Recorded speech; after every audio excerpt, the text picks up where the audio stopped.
The dramatic climax of a year in which Indonesia repudiated the communists and the one-man rule of Sukarno began the night of October 1st, 1966, a year to the day the communists tried to seize the country.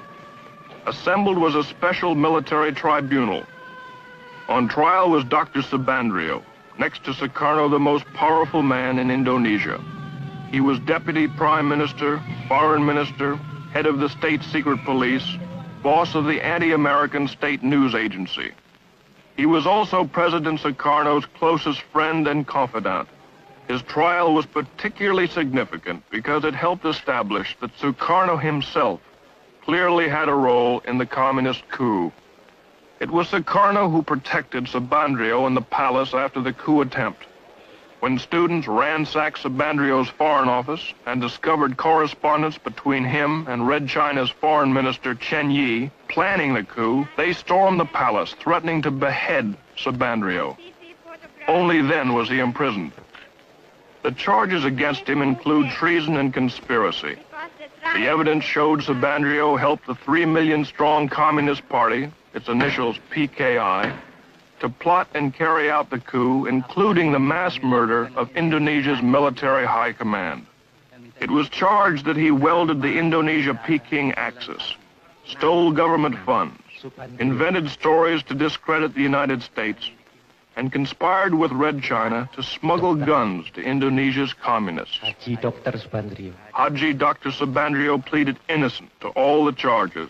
He was found guilty and sentenced to death. Kepanjen.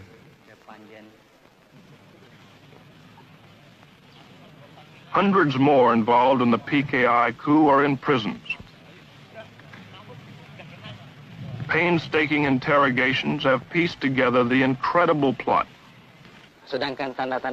Being questioned is the commander of one of the 3 divisions that spearheaded the coup, Captain Suradi.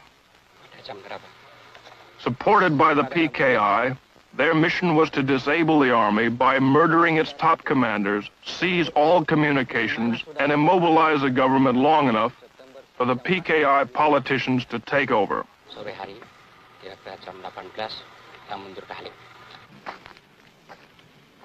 The cells on death row are filled with the plotters. Only because General Suharto and Nasution escaped their murderers and rallied loyal army units was the coup crushed.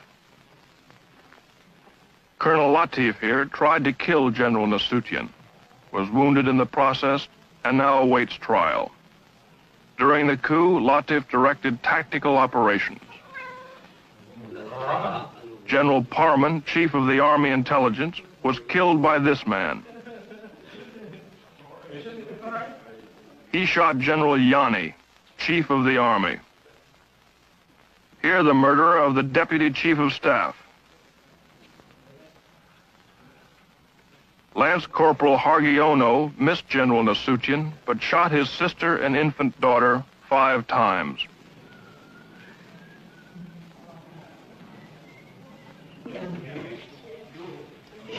Terror and bestiality was a calculated part of the PKI plan. They even had special mutilation squads made up of girls. The night of the coup, Enda here tortured Nasution's aide to death with a razor. They call it death of 1,000 cuts.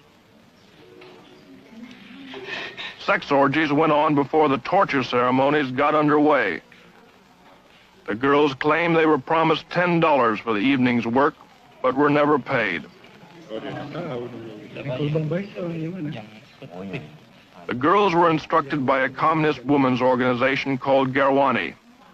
For 6 months before the coup, they were meticulously trained in the fine art of torture. They were even given 4 innocent human victims to practice on.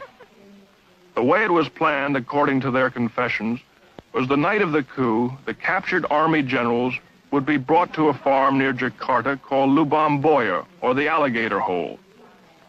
Here they were to be ritualistically tortured to death. As it worked out, 3 of the generals were dead on arrival. The remaining victims, to the delight of the huge communist throng, were slowly killed.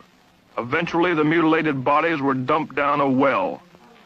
The spectacular atrocities were calculated to so terrorize Indonesia